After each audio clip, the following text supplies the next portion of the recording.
Waalaikumsalam warahmatullahi wabarakatuh.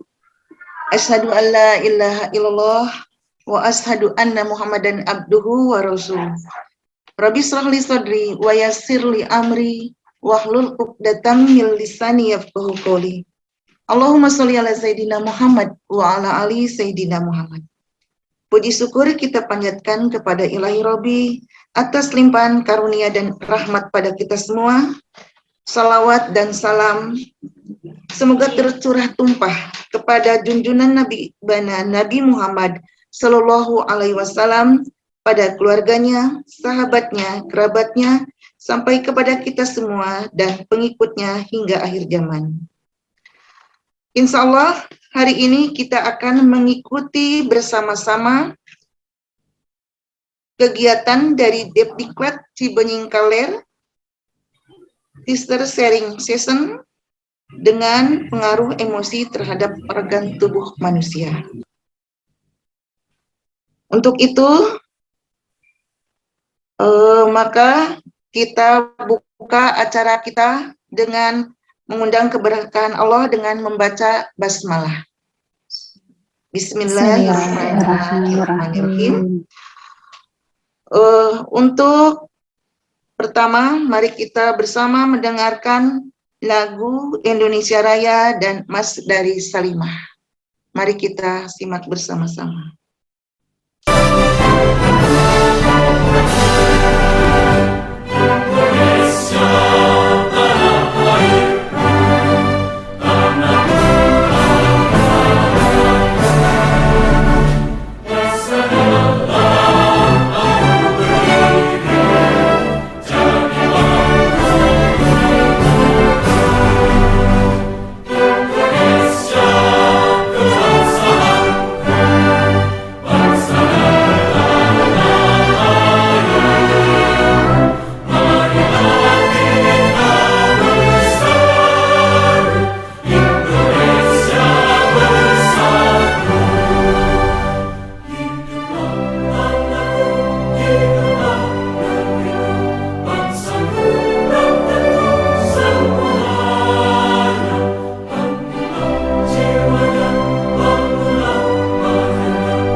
Bu Ratna mesti di-mute.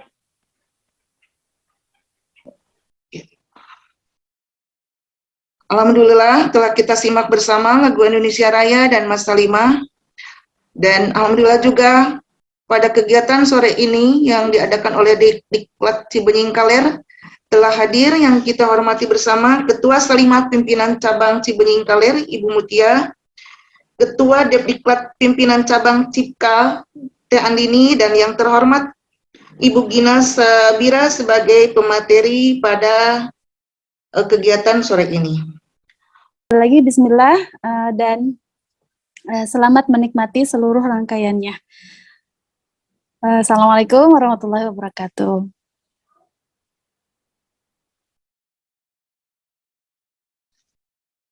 Sahabat Salimah, Assalamualaikum. Nah, sekarang kata sambutan akan disampaikan oleh Ketua Diklat Pimpinan Cabang Cibenying Kaler, Teh Andini. Dipersilakan waktu dan tempatnya. Ya, Assalamualaikum warahmatullahi wabarakatuh. Suara saya terdengar, teman-teman? Terdengar, Teh. Ya, terima kasih. Alhamdulillahirabbil alamin. Rabbi shrah li wa yassir li amri wa hlul 'uqdatam min lisani yafqahu qawli. Alhamdulillah, hari ini sampai juga di kegiatan yang sudah kita rencanakan ya, yaitu Zumina bersama Teh Gina Sabira yang bertajuk pengaruh emosi terhadap organ fisik. Nah, terima kasih kesempatannya untuk Teh Muti. Saya hadir di sini dan bersama teman-teman juga. Terima kasih yang sudah hadir dan antusias sekali. Sebagai informasi, alhamdulillah selama 3 hari belakang ini banyak sekali yang DM ke saya melalui Instagram maupun yang melalui WhatsApp, antusias sekali mengikuti kegiatan sore ini. Mudah-mudahan doa-doa yang sudah terucap dari tilawah dari Teh Yeni dan Uni Linda mendapatkan keberkahan oleh Allah, dan kegiatan sampai nanti akhir juga mendapatkan ridho dari Allah sehingga terasa manfaatnya oleh kita. Nah, latar belakang kenapa saya mengambil tema ini, karena yang pertama, keluhan emosi itu terkadang kita tidak menyadarinya ya teman-teman. Kadang merasa ada keluhan emosi itu dianggap biasa saja gitu ya. Tapi ternyata kalau misalnya kita tidak aware atau tidak sadar gitu bahwa itu ternyata akan berdampak kepada fisik kita, gangguan fisik kita, misalnya sakit kepala atau apa ya contohnya misalnya. Nah, itu berbahaya juga, apalagi kita sebagai wanita ya, banyak sekali anugerah dari Allah yang diamanahkan oleh kita. Nah, hari ini kita akan belajar bareng bersama Teh Gina. Mudah-mudahan teman-teman bisa mengambil banyak manfaat dari seminar kita hari ini. Saya tidak akan banyak berkata-kata, cukup segitu saja sambutannya. Terima kasih pokoknya semuanya. Wassalamualaikum warahmatullahi wabarakatuh. Alhamdulillahirrahmanirrahim. Kata sambutan telah disampaikan oleh Ibu Mutia dan Ibu Andini. Untuk acara inti, kita mendengarkan dan menyimak pemateri dari Ibu Gina Sabira. Kita membuka layar kameranya dulu untuk season foto bersama. Untuk itu dipersilakan senyum. Dibuka layarnya, diberikan senyum yang terbaik. Masya Allah. Ada dalam salah satu hadis, siapa yang menempuh jalan mencari ilmu, maka Allah akan mudahkan baginya jalan menuju surga. Ayo kita menuju surga dengan senyum yang terbaik, sahabat Salimah. Masya Allah. Ya, semuanya. Iya. Siap dibuka semua ya. Dibuka semua. Masya Allah. 1, 2, 3.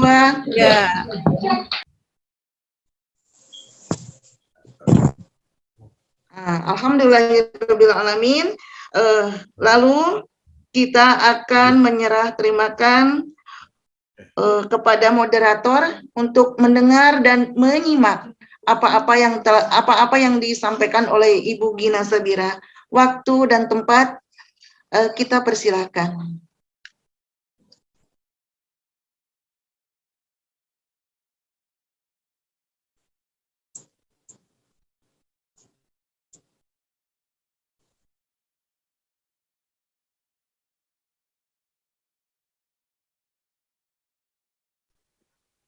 Iya, Assalamualaikum warahmatullahi wabarakatuh, teman-teman, sahabat Salimah semua. Kita akan menyapa Teh Gina sebelumnya. Terima kasih Teh Gina yang sudah hadir. Boleh Teh Gina cek sound dulu? Ya. Bismillahirrahmanirrahim. Assalamualaikum warahmatullahi wabarakatuh. Terdengar jelas Teh suaranya? Ada Teh? Aman? Ada, cukup. Ya.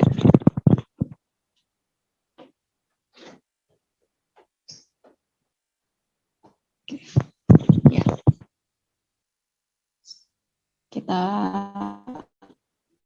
Saya izin ambil alih ya.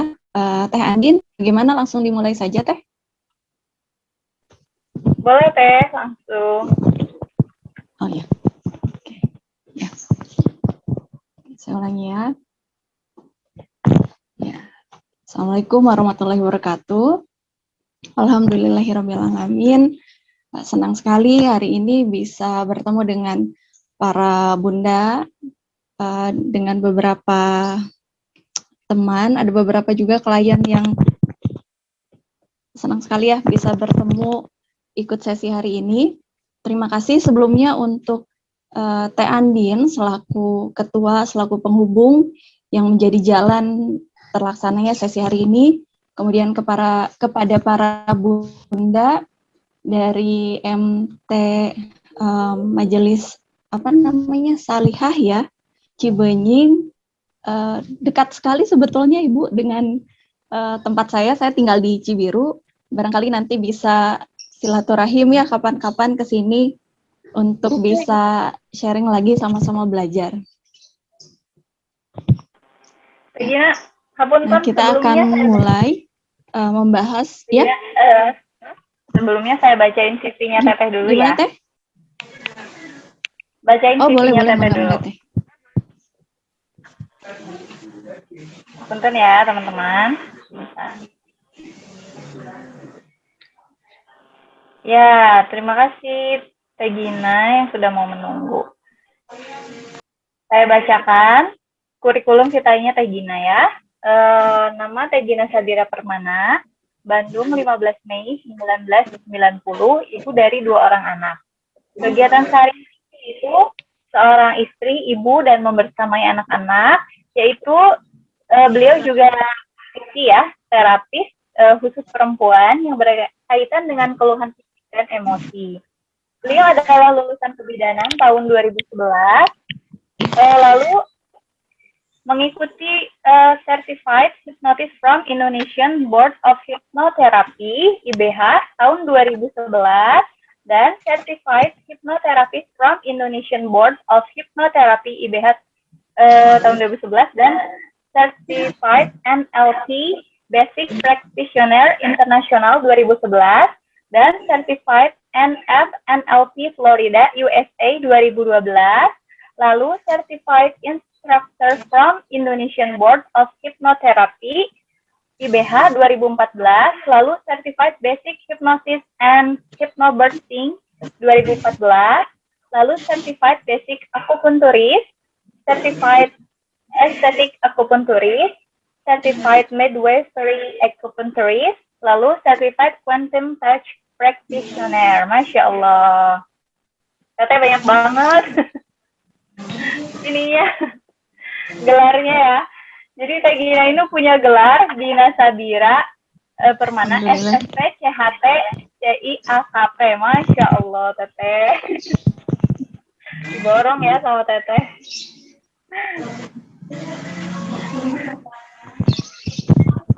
Ya, Teh Gina. Ya sebentar Teh, maaf sinyalnya agak lup-lup di sini apa di situ ya? Ininya. apa? Putus-putus Teh. Oh, putus-putus ya? Di sini ya? Saya sih enggak, Teh. Iya, Teh. Oh. Oh, iya. Maaf Teh. Ya, nggak apa-apa, Teh.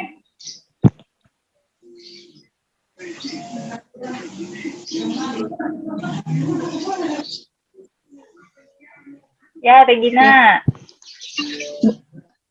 Boleh sambil bantu di share screen-nya ya Teh? Boleh, Teh Dewi, boleh di-share screen yang tadi materi sudah di-share. Sambil nunggu Teh Dewi menampilkan, kegiatan Teh Gina hari ini apa aja, Teh? Kegiatan hari ini biasa sama anak-anak aja Teh. Kalau hari ini, tadinya jadwal ke klinik, tapi pasiennya pindah ke hari Selasa insya Allah.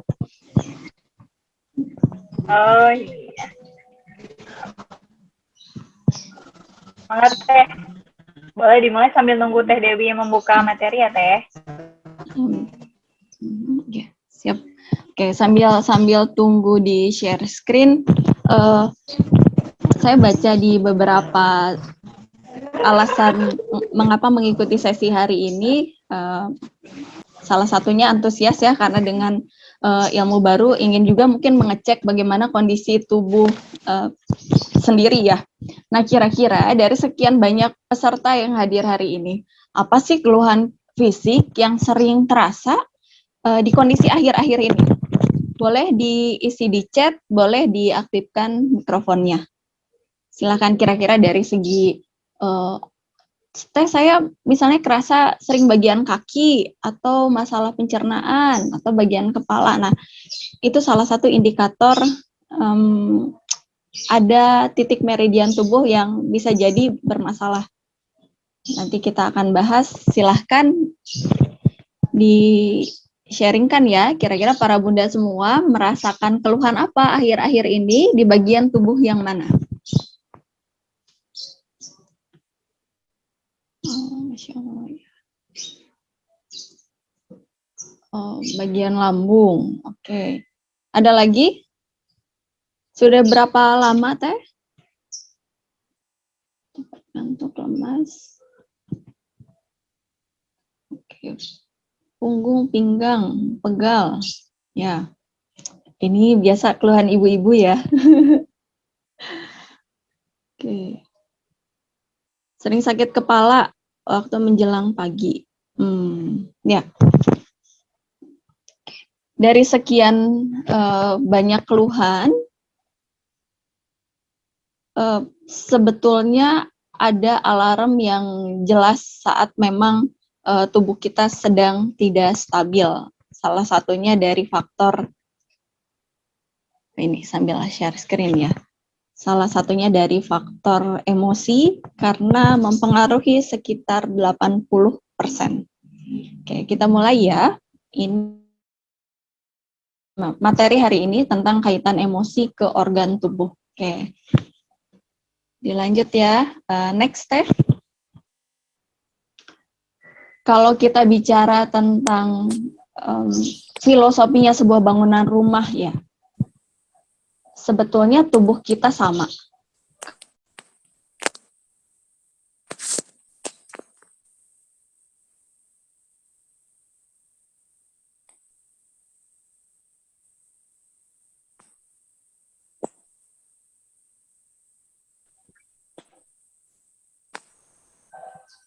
Oke.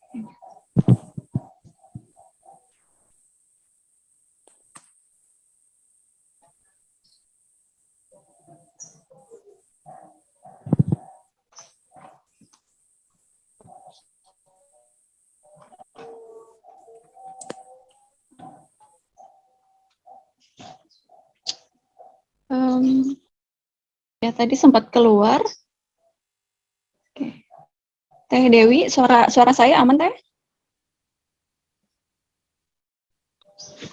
Aman Teh, jelas Teh. Aman jelas. Aman, jelas. Tadi sempat keluar ya. Ya. Kita bahas tentang konsep terlebih dahulu. Nah, kalau kita lihat di slide-nya, Saya mengibaratkan tubuh kita itu seperti bangunan rumah, komponen rumah. Kalau komponen rumah misalnya kita lihat, oh ada arsiteknya kan yang mendesain, yang ruangannya mau dibagi berapa ruangan, kemudian bagaimana bentuknya, apa kira-kira nanti warnanya kan, itu ya konsep dasarnya. Ada bahan-bahannya kualitas terbaik, misalnya semennya, bagaimana tanahnya. Nah, kemudian ada pekerjanya itu yang membantu proses berjalannya rumah. Ini konsepnya diibaratkan sama dengan tubuh kita. Kalau kita bicara komponen rumah, sebetulnya tubuh kita pun ada beberapa inti di dalamnya. Tidak sekedar fisik ini ya, tapi memang kita perlu sadar siapa yang mendesain, siapa yang menciptakan ya. Ada Allah yang membuat tubuh kita sesempurna ini, tangan, persarafan ya, kemudian otot-otot yang memudahkan kita untuk bergerak. Kita boleh sambil next lagi. Dan di dalamnya tuh ada ibaratkan para pekerja-pekerjanya tubuh kita yang memang sama Allah disetting untuk bisa membantu kita bergerak setiap hari, ya kan? Contohnya, misalnya darah, kan? Darah dia bekerja menyebarkan oksigen ke seluruh tubuh. Darah bekerja juga menyebarkan sari-sari makanan. Nah, kemudian ada ginjal, ada lambung ya, semua yang sebetulnya pasti para bunda semua tahu bagaimana organ-organ kita. Hanya kita akan bahas lebih spesifik lagi cara kerjanya. Nah, kemudian dari segi bahannya apa? Ya asupan makanan yang kita makan. Kebayang ya kalau misalnya tiap hari kita makannya misalnya punten kalau di Sunda teh seblaknya setiap hari gitu yang dimakan, atau misalnya cilok aci aja setiap hari, sementara tubuh kita tuh memerlukan serat, tubuh kita tuh memerlukan real food yang memang dari buah-buahan untuk membantu nutrisi. Terus kebayang akan jadi apa gitu kondisi tubuhnya. Jadi selain faktor emosi, kita juga perlu mengecek ya yang 20%-nya. 20% itu aktivitas fisik, kegiatan sehari-hari, kemudian pola makan itu masuk yang 20%, dan pola istirahat. Oke. Next step.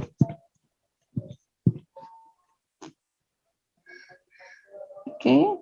Bisa dilanjut lagi slide-nya. Oke. Oh, ininya sepotong ya, ke layarnya. Oke. Kalau misalnya yang sebelumnya, slide yang sebelumnya yang tadi, yang sebelumnya lagi teh. Oke. Ya. Kalau misalnya kita bicara tentang konsep pengobatan holistik kan, selalu ada 3 komponen, body kita, pikiran kita ya, mind kita, kemudian ya jiwa kita, soul kita. Ininya slide-nya yang setelah ini teh. Ya, kalau misalnya kita bicara itu, jadi tidak bisa ketika bicara tentang konsep terapi, kemudian bicara tentang konsep kesehatan secara menyeluruh, kita tuh hanya faktor makanan aja yang diperbaiki ya. Faktor nutrisi aja nggak bisa. Dari segi pikiran, dari segi jiwanya kita perlu memperbaiki, gitu ya. Jadi misalnya apa nih kira-kira komponen yang perlu diperbaiki dalam hal tubuh kita? Berarti tadi asupannya ya, para bunda, asupannya, makanannya pastikan real food. Saya lebih menyarankan misalnya pagi-pagi perut kosong itu dari segi konsumsi air putih, kemudian boleh rempah-rempahan, boleh juga infus water.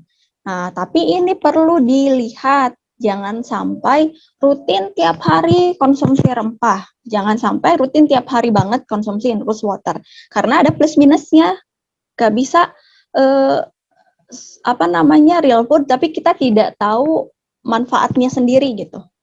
Ya contoh, kalau misalnya punya riwayat tekanan darah tinggi, itu tidak boleh setiap hari mengkonsumsi rempah, karena bisa menaikkan tensi.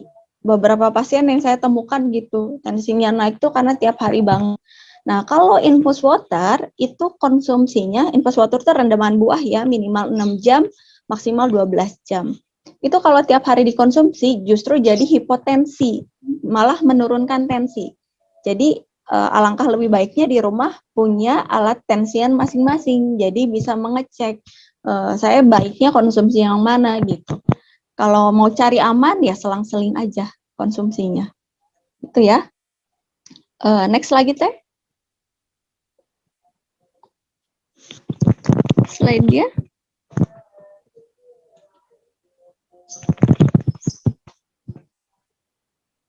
Halo Teh Dewi.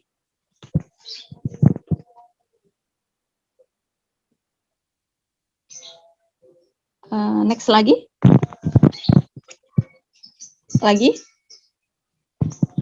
Bentar ya. Next Teh. Oke, lanjut lagi. Ya, oke. Kita bahas tentang pikiran. Banyak misalnya yang datang ke orang mengalami kecemasan berlebih ya. Kita bahas tentang mind dulu, tentang pikiran. Banyak yang akhirnya datang ke psikolog, datang ke psikiater, punya pikiran yang overthinking. Banyak yang dikatakan untuk ya udah nggak usah difikirkan, ya. Justru jadi bingung. Ya kalau nggak difikirkan, memang terlintas lagi di pikiran gitu. Berusaha untuk nggak nginget-nginget, jadi hadir. Nah, makanya dari segi pikiran, apa yang bisa kita lakukan? Satu, coba fokuskan ke solusi. Dari segi pikiran, apa yang bisa saya lakukan? Kemudian, sadari bahwa setiap rasa yang hadir itu, oh saya lagi cemas, oh saya lagi khawatir, ya. Kemudian coba pikirannya diarahkan untuk fokus ngasih cinta sama orang lain. Misalnya ada siapa, doain, doakan dengan doa-doa baik. Di jalan, di pasar gitu ya, atau misalnya ke orang, nih udah mulai naik tingkatannya ke orang yang kita tuh pernah sakit hati sama orang itu, lihat, doakan dengan doa-doa baik. Gitu. Itu cara merawat pikiran kita gitu.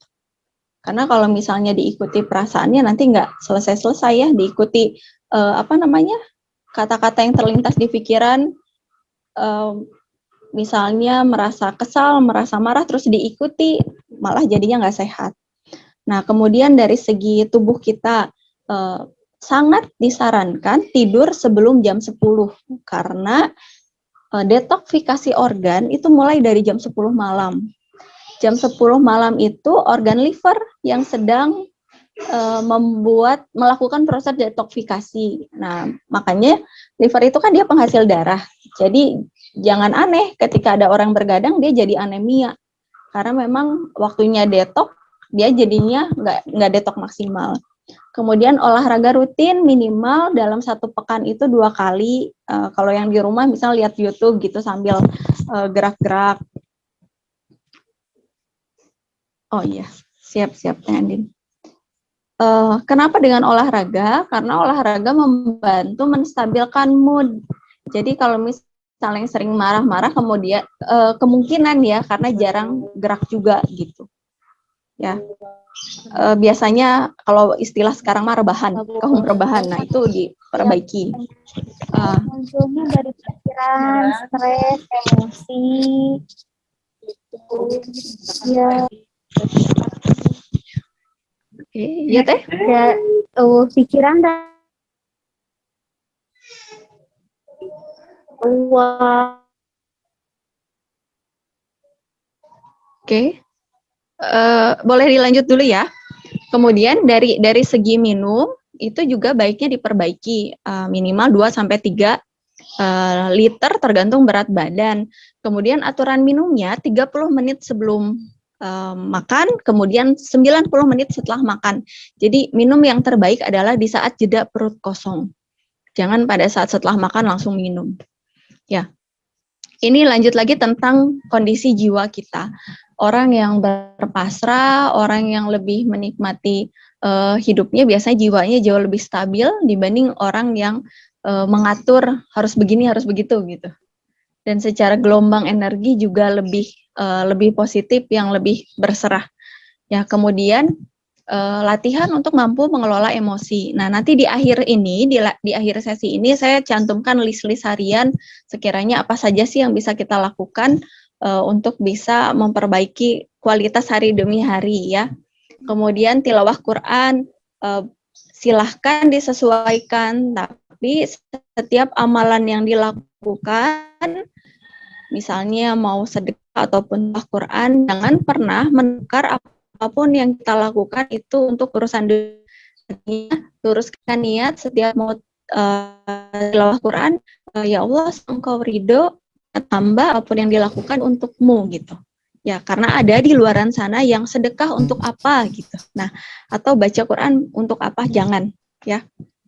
Kemudian memberi, menolong, ini dapat menstabilkan hormon endorfin. Jadi saat kita memberi sesuatu ke orang lain, secara otomatis tubuh kita memproduksi hormon cinta atau hormon endorfin ya. Jadi kita merasa senang gitu ya. Kemudian latihan menjaga ketulusan, ketemu sama orang, ya latihan tulus tanpa niat apapun gitu ya. Oke, lanjut. Oke, slide berikutnya kita akan mulai masuk ya ke kaitannya.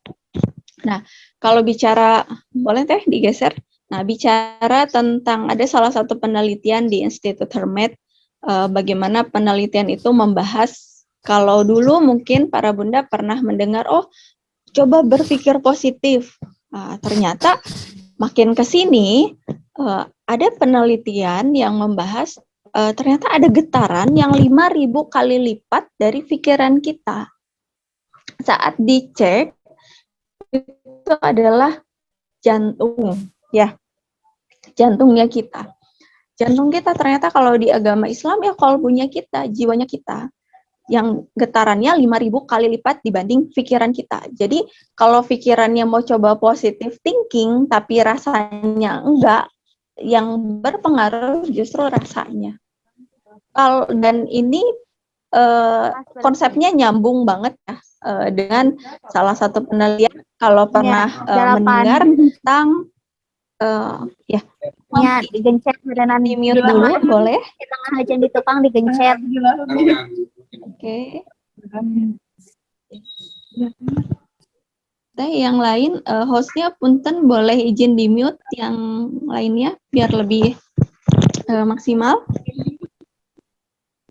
2,5 lah, baik. Halo Teh Andin. Ya.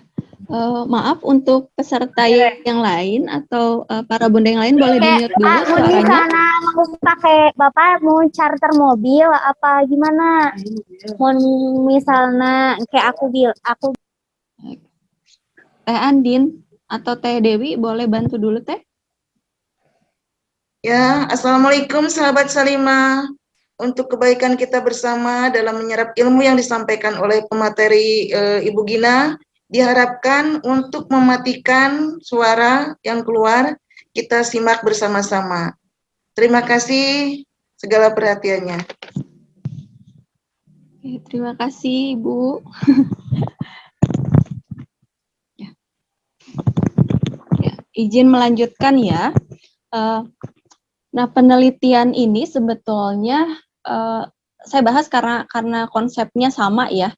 Ada salah satu penelitian tentang tepatnya gelombang kita seorang ibu dengan anak. Nah, di penelitian itu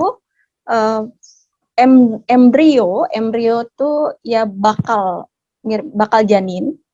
Yang paling mirip, hewan yang paling mirip itu ada babi dan tikus. Kemudian dilakukan penelitian ke embrio tikus. Jadi ibu tikus dengan anak-anaknya tikus itu dipisahkan di berbagai negara, kemudian dipasangkan EEG, alat pengukur gelombang otak, dan dilihat dari kaca preparat si air liurnya. Nah, kemudian ibunya dibikin cemas tuh oleh peneliti, dibikin stres gitu intinya mah. Nah, ketika dicek, gelombang anak-anaknya tikus yang terpisah negara, bahkan waktunya beda, itu sama dengan gelombang ibunya yang sedang dibikin cemas atau stres itu. Ya, dan dari kesimpulan itu ditemukan hasil ya sebetulnya sama dengan manusia. Saat para ibunya stres, cemas, khawatir, itu akan mempengaruhi gelombang anak, apalagi anaknya sebelum balik. Makanya jangan aneh ketika ada salah satu yang mendam atau ada yang salah satu tertekan di rumahnya, kemudian anaknya jadi sering sakit, ya, karena sebetulnya ada kaitannya secara gelombang ini. Oke, next lagi ya Teh. Teh Dewi boleh digeser lagi? Ya, atau ya udah, saya izin menyampaikan langsung ya secara bagaimana pengobatan timur itu bisa mendeteksi berbagai penyakit, bahkan misalnya tanpa alat, hanya dari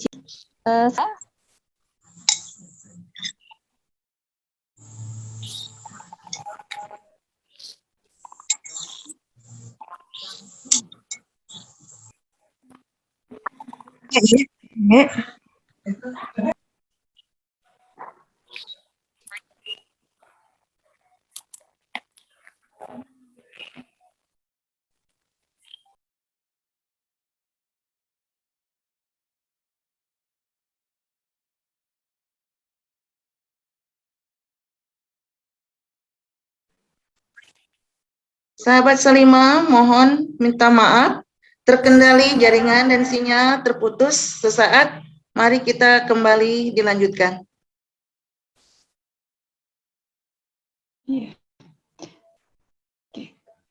Ya, dilanjutkan lagi ya Bunda ya. Ini saya keluar masuk.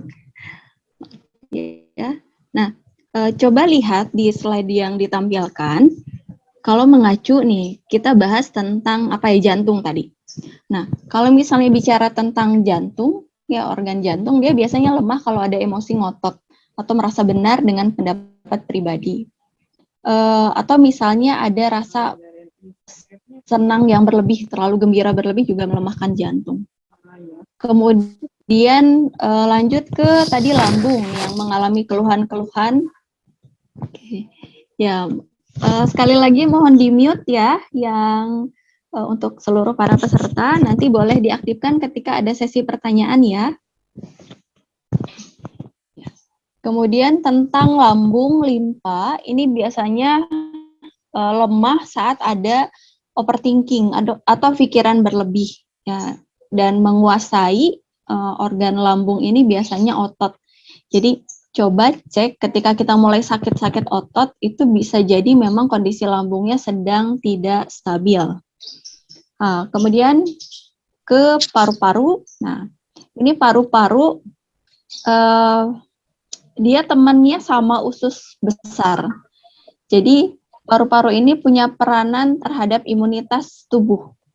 Dan proses detoksifikasi paru-paru itu dimulai dari jam 3 subuh sampai jam 5. Nah, dan ini ketika ditarik lagi kesimpulan, paru-paru ini kan dia penghasil suara ya. Penghasil suara, jam detoknya jam 3 sampai jam 5 subuh. Waktu apa itu? Waktu untuk sholat malam. Kebayang ya saat misalnya kita bangun untuk sholat malam, terus kita sambil tilawah, ini imunitas akan kuat. Sambil tilawah, memperkuat area rongga. Kemudian kalau dari pengobatan timur ini, secara kondisi paru-paru dia akan jauh lebih kuat dibanding orang yang nggak bangun untuk di waktu-waktu itu ya, di waktu jam 3 sampai jam 5. Gitu. Kemudian dia lemahnya organ paru-paru ini oleh emosi sedih ya. Sedihnya yang berlebih. Kalau sedih aja enggak ya, tapi yang berlebih. Kemudian lanjut lagi, ini ada liver. Nah, liver dia penghasil darah, biasanya lemah saat ada kesal, marah, benci, dia biasanya melemah. Nah, kemudian yang terakhir ada ginjal. ini temannya atau pasangannya dengan kandung kemih. Biasanya karena panik, takut, ginjalnya jadi lemah. Kelihat kalau kondisi ginjal yang lemah dari kondisi kulit yang kering, gitu biasanya. Ya, kita cukupkan dulu membahas tentang ini. Izin untuk membuka sesi tanya jawab ya. Barangkali ada yang mau ditanyakan terkait penjelasan ini, silahkan.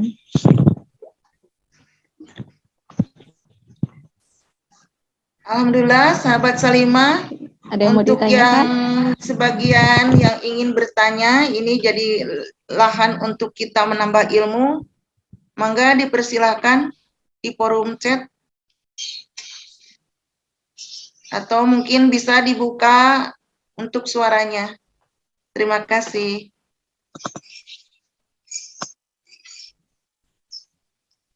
Teh Gina izin bertanya.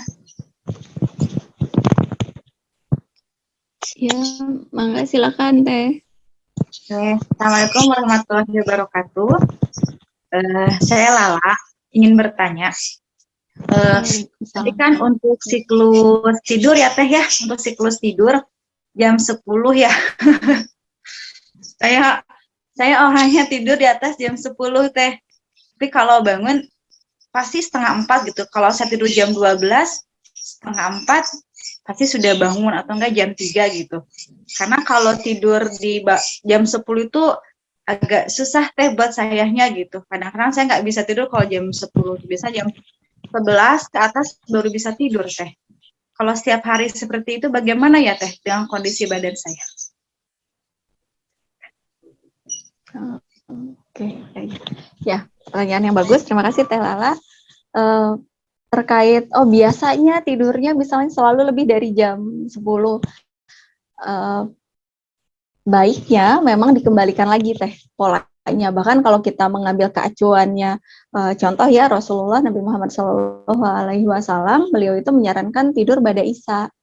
Ya, jadi bahkan guru saya bilang kalau misalnya kita melanggar sunatullah, misalnya kayak makannya nggak kejaga, makan banyak, kemudian istirahatnya dibalik-balik gitu ya, siang tidur, malam jadi misalnya jadi kurang tidur, ya siap-siap nanti badan kita ngasih alarm.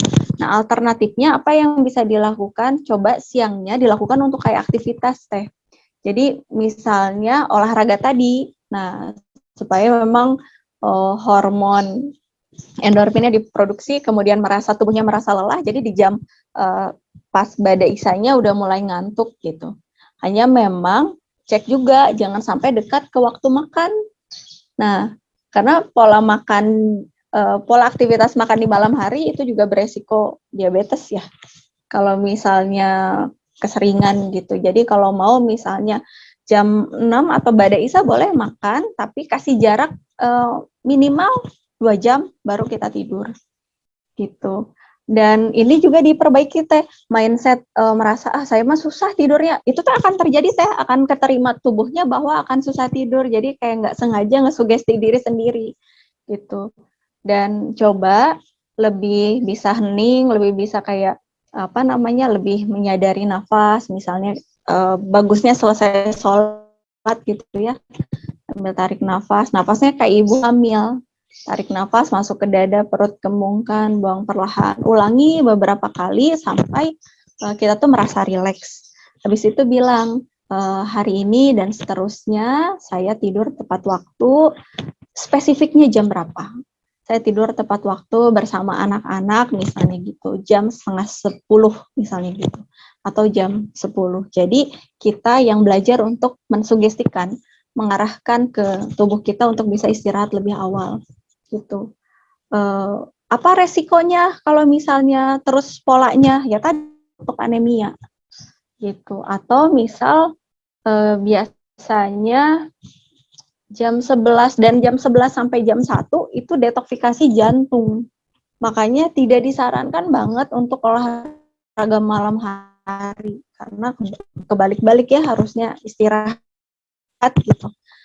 Detoksifikasi jantung gitu. Jadi jam 10, jam 11, jam 12 itu udah istirahatkan, dan alangkah lebih baiknya istirahat pun jauhkan dari HP, lampunya dimatikan Teh. jangan terlalu banyak barang elektronik di dalam kamar karena getarannya mempengaruhi pada saat kita tidur. Jadi bisa jadi pas bangun tidur tetap ngerasa kayak capek gitu. Biasanya nggak nyenyak. Itu salah satu sebabnya. Itu ya, mudah-mudahan bisa menjawab Teh Lala. Oh iya, Teh mohon maaf. Yang Ya. tadi lampu dimatikan ya? Matikan. Kenapa harus dimatikan? Ya. Karena Ya, sebetulnya kenapa perlu dimatikan supaya memang secara sebenarnya konsepnya sama dengan ibu hamil, ibu bersalin pada saat mau lahiran, itu hormon serotonin ya, dia keluar. Jadi memperbaiki kualitas tidurnya supaya lebih rileks. Karena ketika kita tidur ini diharapkan semua organ ikut beristirahat. Kalau kita tidur, lampu masih terang, kitanya sih merasa tidur, tapi area retina, area mata dia masih kayak bekerja menangkap cahaya gitu. Termasuk tadi jangan misalnya ada suara-suara apa gitu ya pada saat kita tidur. Misalnya sengaja tuh TV-nya dinyalakan atau radionya dinyalakan. Kemudian kita tidur, jadinya telinganya masih seperti mengolah data gitu. Pikiran kitanya. Jadi alangkah lebih baik istirahat tuh betul-betul istirahat. Dan lebih baik lagi sebelum tidur, jalankan sunnah, misalnya berwudu, kemudian tilawah Quran dulu, baru istirahat. Jangan scrolling dulu, baca-baca apa dulu, sosmed, kemudian kita tidur. Atau nonton dulu. Karena apa? Nanti bisa aja terbawa mimpi, ya. Jadi kepikiran, walaupun kita tidak menginginkan saat kita rileks itu bisa terbawa dalam mimpi. Gitu ya, Teh. Ya. Mudah-mudahan bisa menjawab pertanyaannya ya. Oke, kita buka lagi pertanyaan yang lain.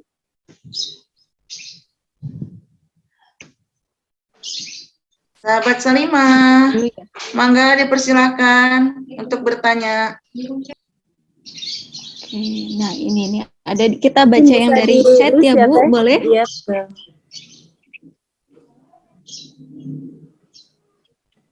Izin membacakan yang ada di chat ya.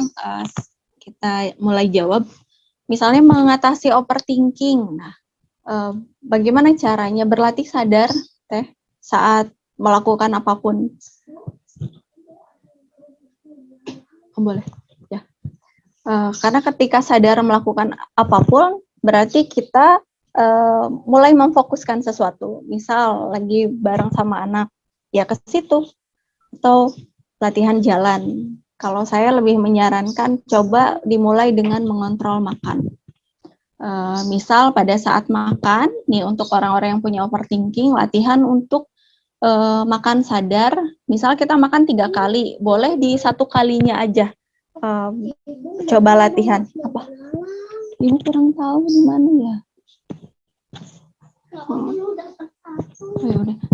Minta tolong ayah buatin. Ya. Oke, latihan. Nah ini sebentar, maaf ya. Nah misal tentang overthinking, latihan untuk makan pada saat mengunyah, habiskan dulu yang ada di mulut, kemudian baru tambah lagi kunyahannya. Jangan sampai makan di mulut masih ada, pengen lagi gitu. Nah ini salah satu pengendaliannya. Kemudian latihan untuk sering-sering nafas sadar, coba nikmatin kayak pagi atau aktivitas apapun, kondisikan dengan kondisi yang sadar. Itu bisa membantu mengelola overthinking. Ya, tidak perlu langsung begini. Nggak boleh overthinking. Justru makin ditolak biasanya makin hadir. Gitu. Dan kalau lebih baik lagi gali apa sih sebetulnya sebab overthinkingnya? Ya. Oh ya. Oh, lup-lup ya. Kalau mau lebih maksimal lagi, coba gali apa sebab overthinkingnya. Jangan-jangan dari banyaknya pikiran kita, hal yang penuh, ada yang mau dikomunikasikan tubuh. Misalnya satu, tubuh tuh kelelahan. Atau misalnya ada kesel yang dipendam lama, belum terungkapkan. Coba Teh dicek ya. Nah ini misalnya tentang ada ini ya, lambung, gangguan lambung, yang diambil sarinya, apakah harus selang-seling juga dalam konsumsinya? tergantung teteh cek ya, sambil berkala cek tensi gitu. Kalau tensinya masih aman, biasanya misalnya 110 atau 120 nggak pusing berarti aman. Tapi kalau tiba-tiba naik, ada baiknya selang-seling sama infus water. Karena setiap kondisi tubuh beda-beda ya. Ada yang tiap hari sekali dia cepat naik, ada yang memang sedikit naiknya gitu, hanya pusing-pusing sedikit. Nah, coba sambil ditensi rutin, sambil dicek. Nah, walaupun misalnya ada masalah di lambung, kemudian ada riwayat tipes ya, ini biasanya keluhannya tadi overthinking, sama ya, apa-apa kepikiran gitu. Nanti coba jalankan list harian ya, mudah-mudahan bisa membantu teh. Kalau area lambung, sebentar, area lambung nanti bisa dibantu ini buat menguatkan area lambung. Ini kan ada jempol nih, ada apa namanya, ada celah di sini. Kemudian patokannya jempol sendiri, tempel sini ya, tempel. Nah, kurang lebih titiknya segini. Nah, ini untuk menguatkan. Coba di acupressure setiap hari di waktu yang sama sekitar 40 kali. Tekan lagi gitu. Agak kerasa sakit sih. Ini buat menguatkan lambung. 40 kali, besoknya ulangi lagi. Dirawat. Ya, kemudian biasanya ada faktor cemas juga untuk yang overthinking. 3 jari ini di tangan. Patokannya 3 jari, tempelkan dari pergelangan tangan, ambil tengahnya. Sini. Tekan. Nanti gambarnya saya share ya. Tapi ini bisa membantu kecemasan. Syaratnya adalah rutin ditekan. Jangan sampai sekali nggak ada manfaatnya. Kebayang ya overthinkingnya juga udah berapa lama ya. Oke.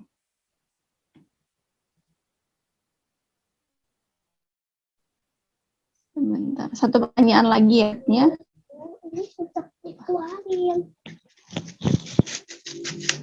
Sebentar. Mengendalikan emosi agar tidak sampai meledak-ledak ya. Oke, ini kaitannya dengan emosi, terus merasa kelelahan saat istirahat atau tidur, biar fresh. Nah, nanti list-list harian bisa membantu. Intinya adalah diperbaiki di pola keseharian, teh. Apa yang dibaca, apa yang didengar, tontonan juga mempengaruhi. Itu juga perlu dibatasi. Kalau kita ingin pikiran kita terjaga, jangan sering scrolling sosmed, lihat orang lain gitu ya. Kecuali status yang memang bermanfaat ya. Kalaupun mau misalnya update terhadap perkembangan terbaru nih, misalnya ada kasus apa, itu boleh, tapi berkala aja. Jangan tiap hari dipantengin. Karena izinkan pikiran sama hati kitanya istirahat. Cara mengendalikan emosi, nah tergantung ada sebabnya nggak teh dalam hal emosinya. Maksudnya ada pemicunya nggak? Karena kadang tadi ya, tubuh kita tuh ngasih sinyal, kenapa saya marah-marah ya sama anak? Oh ternyata kelelahan, capek banget. Kenapa saya marah-marah banget sama anak? Oh ternyata ada pola traumatik yang belum selesai gitu. Jadi coba digali. Nah, kalau ada yang bangun tidur, kemudian sakit badan, kemudian pusing, kemungkinan ya yang paling gampang dicek cairan. Bisa jadi saat tidur itu kekurangan cairan, ya kurang minum pas sebelum tidurnya. Tapi sebelum tidur itu nggak boleh minum banyak-banyak, maksudnya jarak dekat ya. Misalnya 15 menit sebelum tidur minum yang banyak itu nggak boleh. Karena nanti dia melemahkan ginjal ke kandung kemihnya, jadi berat, nggak benar-benar beristirahat, ya, karena nahan tadi yang cairan harus dikeluarkan. Kalau mau minumnya sebelumnya, ya. Ya, 40 kali itu minimal ya, lebih sering ditekan, lebih bagus. Gitu, lakukan tiap hari selama 1 pekan, nanti ulangi lagi. Oke, ya, boleh di-share lagi slide-nya teh, digeser langsung ke yang gambar ya Teh. Teh Dewi gambar yang apa namanya? Kelis harian aja boleh.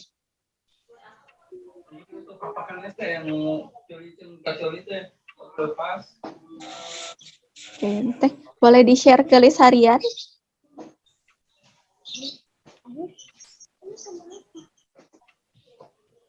Nah ini, Teh bagaimana memaafkan pengasuhan terdahulu karena secara tidak sadar masuk dalam pengasuhan sekarang. Kalau memaafkan mah sebetulnya ini ya Teh ya, tergantung pemaknaan di pikiran kita. Maksudnya dirasa itu menyakitkan enggak? Kalau misalnya dirasa menyakitkan ya udah berarti yang jadi unek-uneknya disampaikan ya, bilang. Kemudian habis itu rasakan segala marah, segala rasa sedihnya. Bayangkan kalau saya biasanya kalau terapi bayangkan jadi satu benda gitu, misal warna hitam apa coklat, terus bilang gini, ya Allah saya lepaskan, tapi syaratnya udah ngungkapin dulu ya, misalnya bayangin orangnya, keluarin dulu unek-uneknya, habis itu langsung bilang, ya Allah saya lepaskan segala kesal, segala marah, misalnya ya pada ibu gitu, hari ini saya lepaskan, ambil gitu Teh, arahkan ke atas gitu sampai betul-betul bersih. Kemudian tutup dengan apa? Doakan setulus hati. Misalnya, Mama, semoga Mama panjang umur, dimudahkan jalan hidupnya, dibahagiakan lahir batin. Ya apalah doa-doa baik. Setelah itu ucapkan terima kasih Teh. Izinkan Mama untuk pergi. Ini terapi ya, artinya tidak langsung mengungkapkan pada orang yang bersangkutan Teh. Karena kadang kalau kita ngomong langsung, justru malah jadi konflik baru. Jadi dibayangkan aja atau boleh via fotonya. Itu ya kalau terapi. Nah, gimana cara merubah polanya biar nggak ke anak jadi pola yang sama? Kita perlu merubah dulu apa yang mau Teteh ubah. Ada datanya dulu misalnya, Teh saya marah-marah ke anak. Oh ya udah berarti apa yang mau dirubah? Lemah lembut misalnya. Berarti Teteh bikin kayak list harian berlemah lembut sama anak. Nah, itu lakukan hari ini checklist. Kalau gagal misalnya belum berhasil silang, terus lakukan. Ini akan bisa merubah Teh kalau udah 21 hari. Ya. Ini kuncinya. Akan bisa berubah kalau udah 21 hari. Jadi kalau kita melakukan kebiasaan baik, rutin berlemah lembut sama anak, misalnya 21 hari, itu akan menetap kok jadi karakter. Ya. Jadi pola asuh itu bukan sesuatu hal yang besar banget yang harus kita permasalahkan seolah-olah mohon maaf ya, banyak orang di luar sana yang akhirnya menyalahkan orang tua. Saya tuh kayak gini tuh gara-gara orang tua saya. Kalau menurut sudut pandang saya itu nggak tepat. Gitu. Ya sebetulnya kita punya peranan untuk bisa ngambil alih sendiri. Apa saya?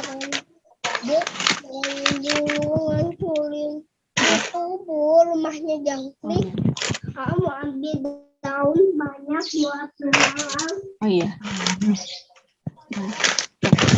Sekarang izin untuk melanjutkan ke ini ya, ke list harian.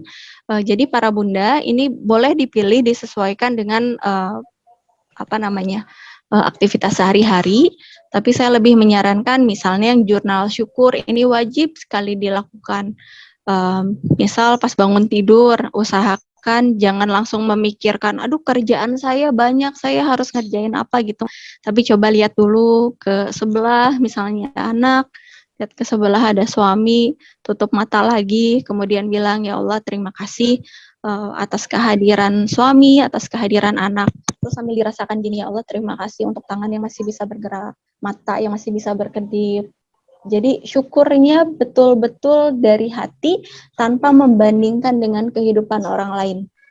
Ya, bukan syukur namanya ketika kita tuh lihat kamu mah bisa makan, orang lain mah enggak. Nah itu bukan syukur. Syukur itu murni dari dalam diri, fokus ke dalam diri gitu kurang lebih ya.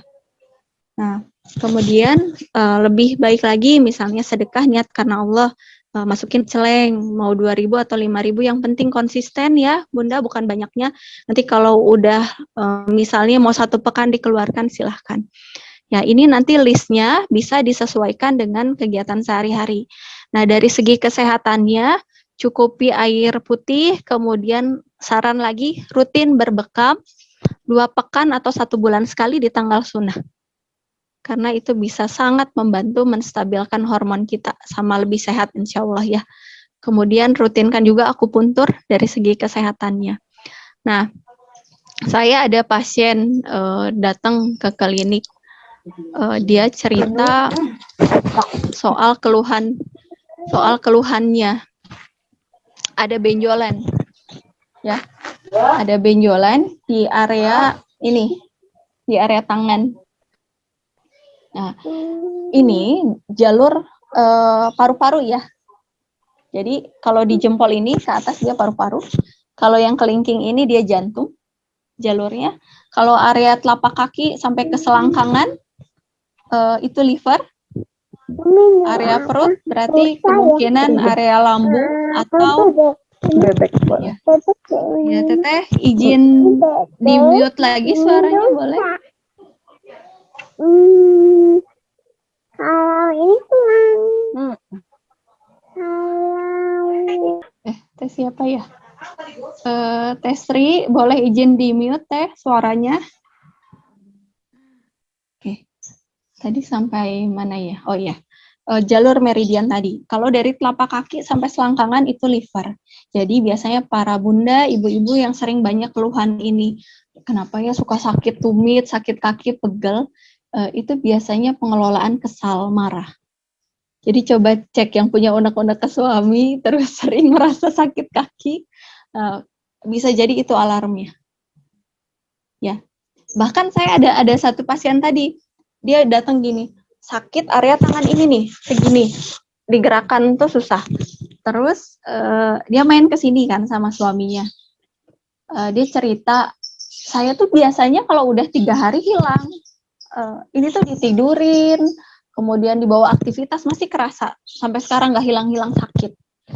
Jalurnya dari area kelingking ke sini Teh, itu kan jantung ya. Jantung emosinya apa? Ngotot. Ya, itu pembedanya. Jantung emosi ngotot. Kemudian saya bilang, mau coba akupuntur? Oh, boleh katanya. Saya tusuk jarum sambil ngobrol.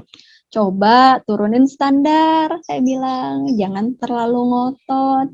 Tiba-tiba suaminya bilang, bener Gin, katanya gitu. Kata suaminya tuh. Jadi, dan alhamdulillah ya, setelah di terapi itu dia WA, terus cerita, alhamdulillah udah nggak kerasa lagi hilang. Gitu. Jadi, coba kadangkala kalau memang itu sinyal, kemudian kita udah terima, keluhannya hilang. Dan ciri-ciri nih liver yang bermasalah biasanya di kaki suka banyak memar-memar. Apa ya, Sundanya tuh genet. Kayak habis kebentur, kayak jatuh. Padahal mah udah nggak jatuh misalnya. Kenapa bariru ya? Nah, itu kondisi liver. Cek lagi, ada kesel nggak? Ada marah yang dipendam atau diungkapkan? Nah, itu. Apalagi ya, ginjal. Biasanya ginjal itu kalau lemah dia kulitnya kering. Udah pakai lotion tapi masih kering. Terus rambut rontok. Itu kondisi ginjal yang lemah. Ya, cirinya. Nah, sebentar. Teh Andin, Buntan, boleh di-mute dulu Teh. Nah, apalagi ya yang sering banyak keluhan di anak. Misalnya di anak, kemarin ada kasus kista di area sini, di area ini nih, di area alis. Terus saya bilang ke ibunya, Teh, terus ibunya juga darah tinggi. Nah, darah tinggi itu salah satu ciri jantung kan bekerja cepat ya, mompanya. Emosinya apalagi ngotot. Nah, jadi ada 2 ciri itu. Satu ada kista di jalur meridian jantung, kemudian satu lagi ibunya darah tinggi. Karena agak dekat saya bilang, Teteh, mungkin ada dari marah-marah yang perlu dikelola gitu. Terus tetehnya bilang, iya tuh udah saya tuh marah-marah terus ke anak, kesel, katanya gitu. Ya bisa jadi nanti kalau habis dioperasi bisa tumbuh lagi gitu. Terus tetehnya bilang, iya ini teh udah dioperasi katanya, udah dioperasi, tapi kenapa bisa tumbuh lagi? Nah, karena dari segi perasaannya, emosinya masih sama gitu. Ya, bahkan ini nih yang perlu dicermati. Kan tadi di kelima organ, ada jantung, ada paru-paru ya, organ-organ utama. Bisa dipastikan kalau misalnya kita ketemu dengan orang yang komplikasi. Nah, ya, coba cek. Jika ada salah satu keluarga kita yang mengalami komplikasi, bisa kemungkinan menurut ilmu TCM ya, bukan dari ilmu barat, tapi dari pengobatan timur, orang tersebut punya semua emosinya. Tadi, jantung, ngototnya ada, kemudian ginjal, panikannya ada, liver, kesalahan marahnya ada, kemudian apalagi paru-paru, kesedihan yang mendalamnya ada, yang dan yang terakhir dari segi misalnya overthinkingnya, cemasnya juga dia ada. Cek ya, sebelum terlambat, jangan sampai kita punya semua emosinya. Itu ya.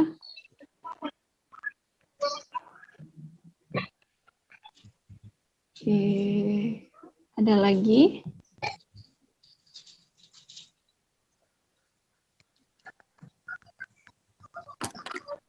Teh Gina mau mengingatkan tadi ya, di boleh awal. di tanggal sunnah untuk bekamnya.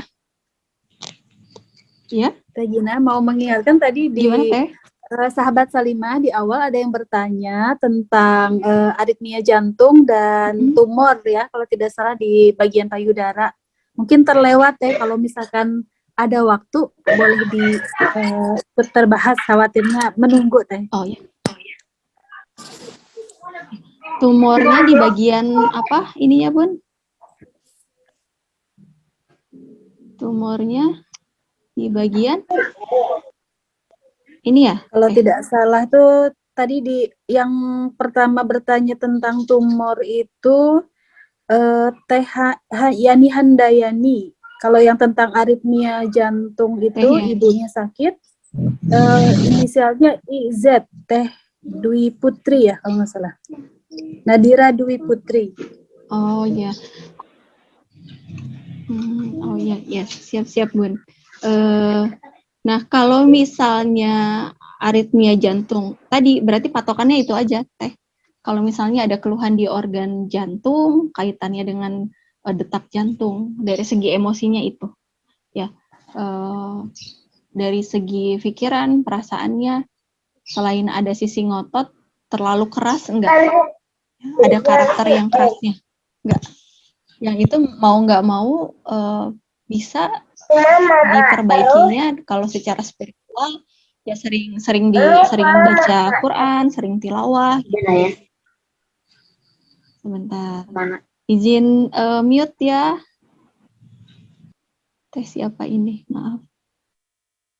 Udah? Oke. Maaf ya, ini jadi terdistraksi. Coba cek Teh dari segi emosinya, karena 80% keluhan fisik kita kan sebabnya emosi ya. Gitu. Dan dari pola makan ya, cairan, kemudian aktivitas sehari-hari ibu gimana. Bikin hal-hal yang lebih membahagiakan kalau memang sudah sepuh, biasanya nasihat juga kurang bisa ya, kalau tidak terlalu dekat gitu. Jadi alangkah lebih baiknya coba sambil diajak ngobrol gitu, kira-kira mama ada yang mau diceritain enggak gitu. Apa yang misalnya bisa teteh bantu ya dalam hal itu.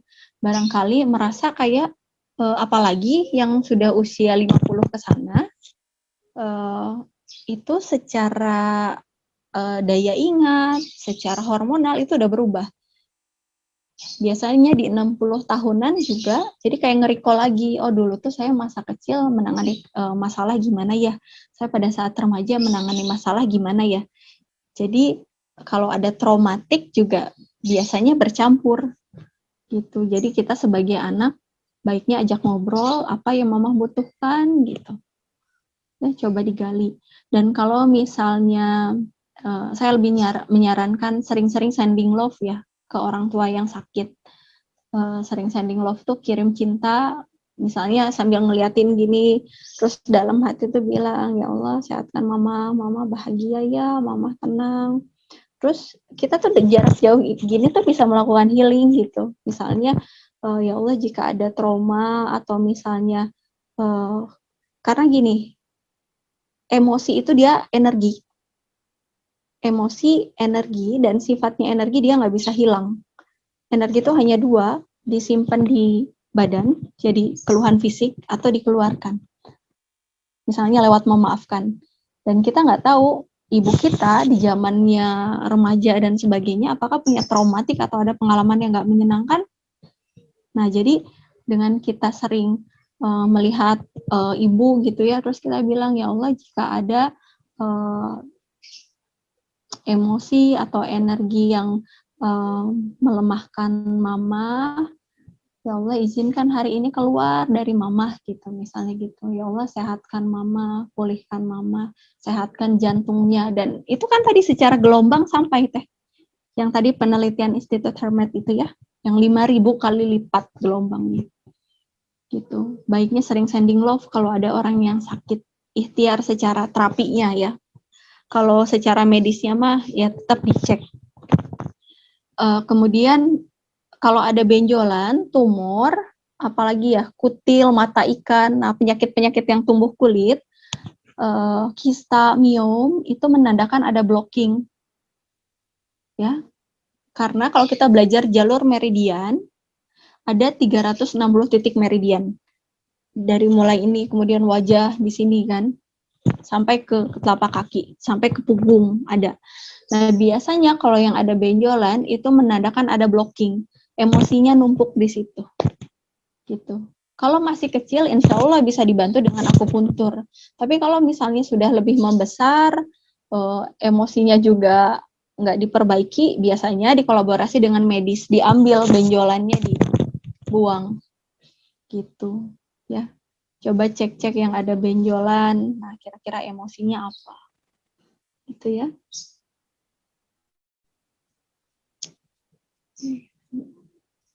Oh, nih, Teteh kalau yang sakit, sebentar izin baca ya. Lalu gimana Teh kalau itu punya semua emosinya, apa Teh tipsnya? Nah, kalau misalnya menyadari punya semua emosi, tadi berarti ya dari segi pola pikir, pola keseharian itu perlu diubah Teh.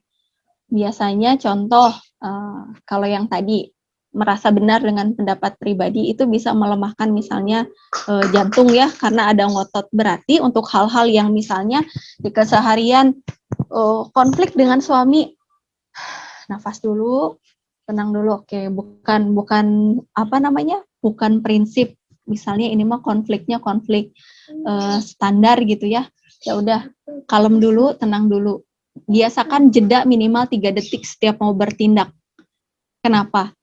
Nah, ketika kita jeda 3 detik setiap mau bertindak, itu biasanya yang mengambil respon nanti diri kita sendiri.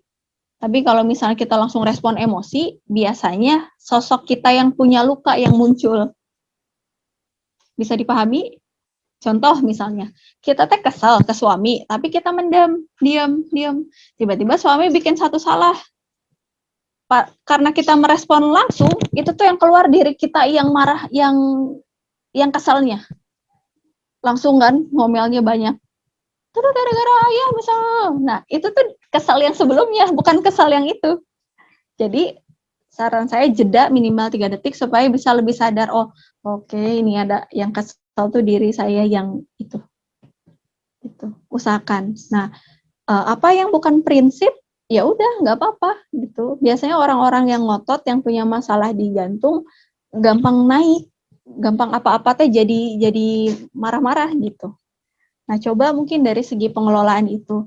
Atau ini saya ada cerita, kalau pernah dengar Dokter Putih ya. Dokter Putih, beliau menangani masalah dari 14 tahun ya. Sudah 14 tahun menangani masalah fisik dan emosi ke pasien-pasiennya. Ada yang beliau ceritakan begini. Ada yang tumor ya, udah stadium 4. Terus datang ke Dokter Putih, karakternya tuh marah-marah, pemarah. Terus Dokter Putih bilang, Bapak, kalau Bapak marah-marah, ini benjolannya makin membesar. Ini udah stadium 4, gitu ya, kata Dokter Putih teh. Terus kata bapaknya, gimana saya mau nggak marah-marah? Orang tetangga saya tuh katanya buang air ke rumah sana. Sampai akhirnya mungkin Ya, sampai akhirnya merasa kayak capek ya. Bapaknya lama-lama bilang gini ke dokternya.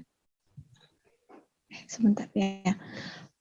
Bilang gini, "Dok, saya sekarang udah apa istilahnya masa bodoh gitu. Oh, orangnya mau buang sampah. Ini mau buang air juga. Ya udah terserah, yang penting saya udah ngingetin gitu." Tapi nggak diem ya, artinya yang penting saya udah ngingetin. Nah, terus singkat cerita ya, saya antara mendengar itu antara sedih dan antara pengen ketawa ya. Apa yang terjadi? Bapak yang itu stroke. Bapak yang buang sampah tadi, bapak yang buang air itu tuh stroke. Jadi, gitu kan, pasti mendengar kok bisa. Nah, dokternya bilang, kalau pesannya Allah sudah sampai, dari sakit itu sudah dipahami, sudah sampai, nanti Allah sendiri yang akan memberhentikan. Ya, ini dari segi hikmahnya ya, dipahami. Sekarang misalnya kita sakit berat, kita punya benjolan, atau bahkan ke diri kita sendirilah, nggak usah ke orang tua. Kita tuh nggak sadar-sadar dikasih ini, nggak sadar dikasih misalnya punya keluhan, dulu saya nih misalnya di liver, kaki tiba-tiba nahan, saya tuh nggak sadar-sadar, masih belum mampu mengelola marah, masih belum mampu mengelola kekesalan.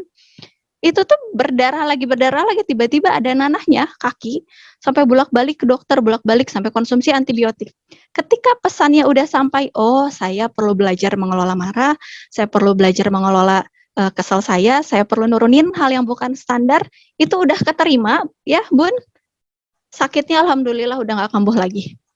Gitu. Jadi coba semua kenali, kira-kira yang sering hadir teh di badan teh apa? Cek semua emosinya, ngotot misalnya, overthinkingnya, coba aja dicek. Kalau misalnya udah ketangkep, oh ternyata saya tuh terlalu ngotot, ya udah belajar lebih santai, belajar lebih nikmatin hidup gitu. Coba, ya itu kurang lebih ya.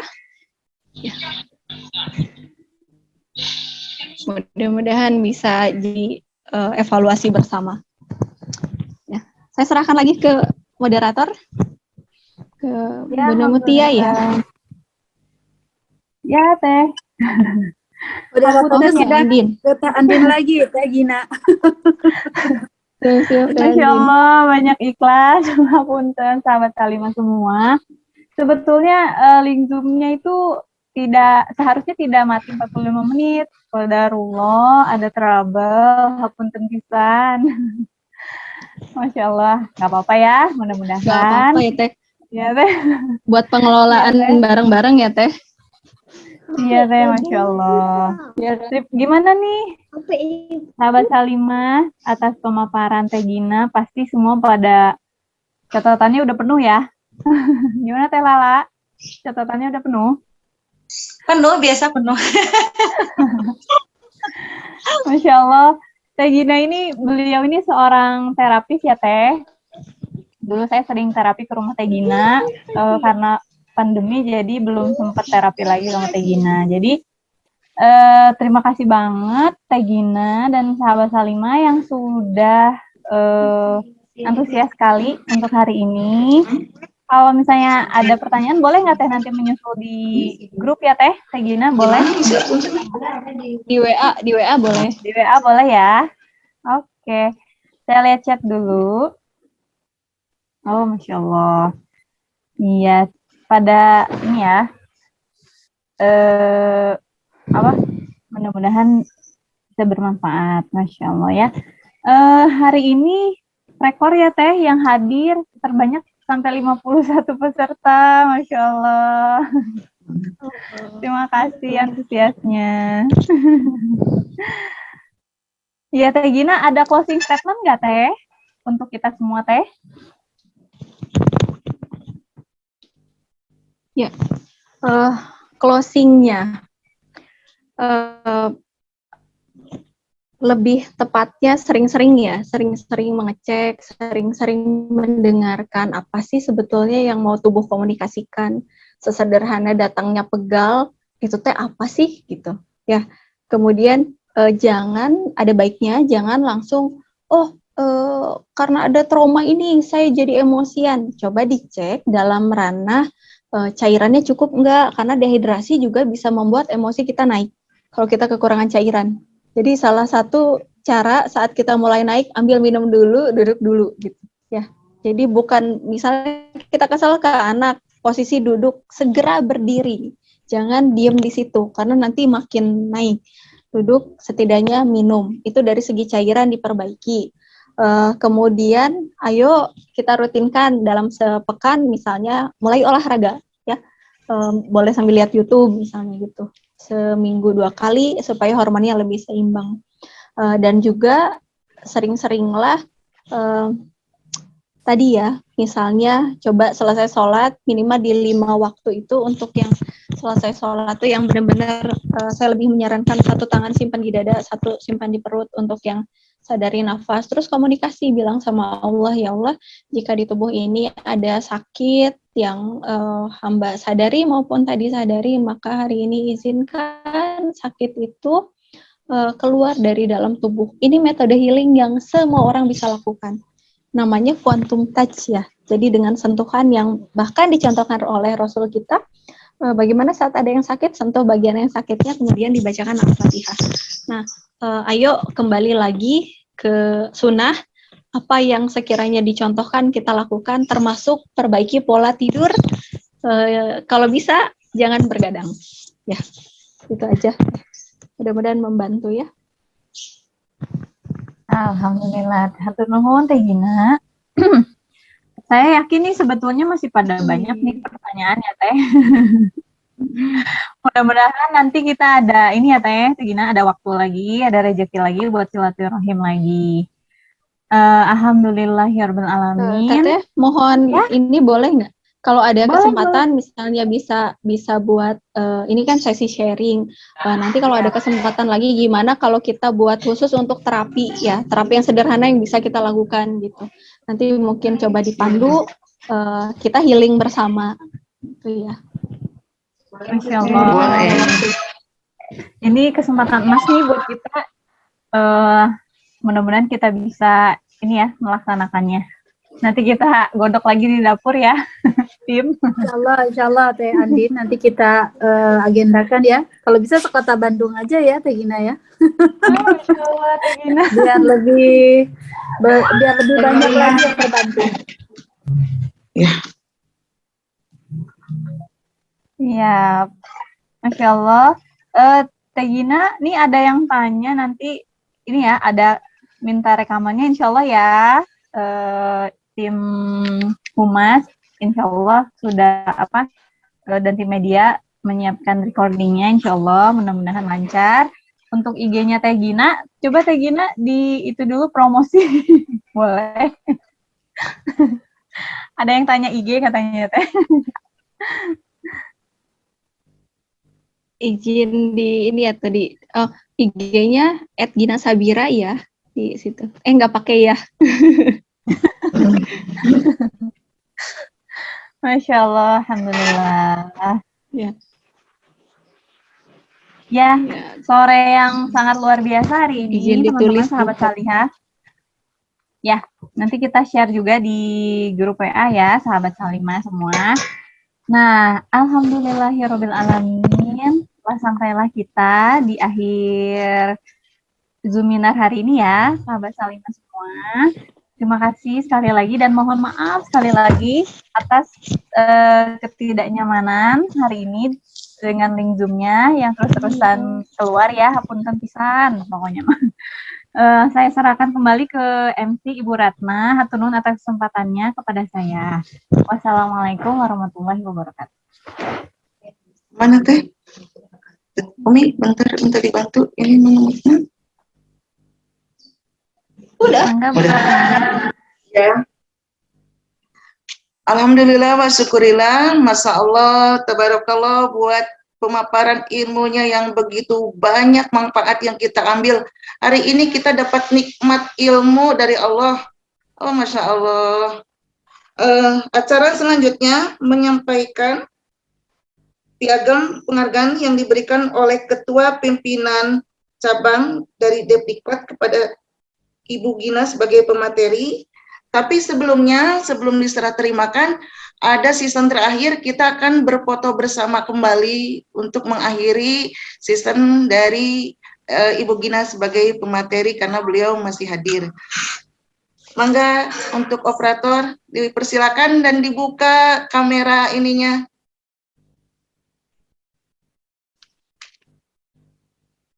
Udah siap ya? 1, 2, 3.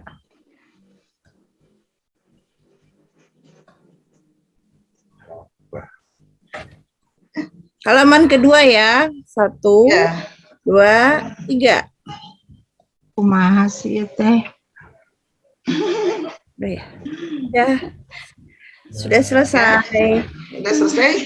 Alhamdulillah sahabat Salimah, untuk diingatkan kembali untuk mengisi daftar absensi. Diharapkan jangan lupa untuk mengisi daftar absensi.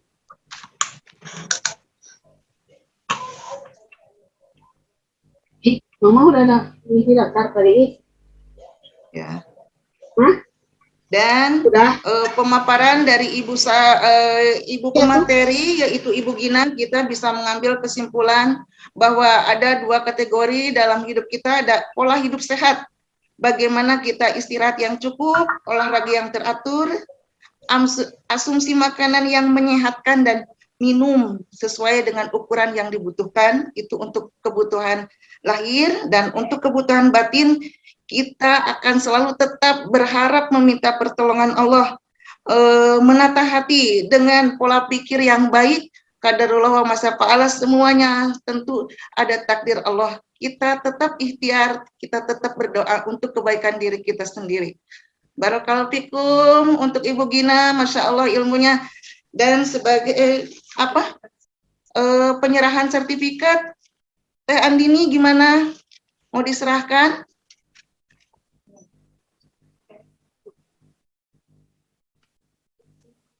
Sudah siap?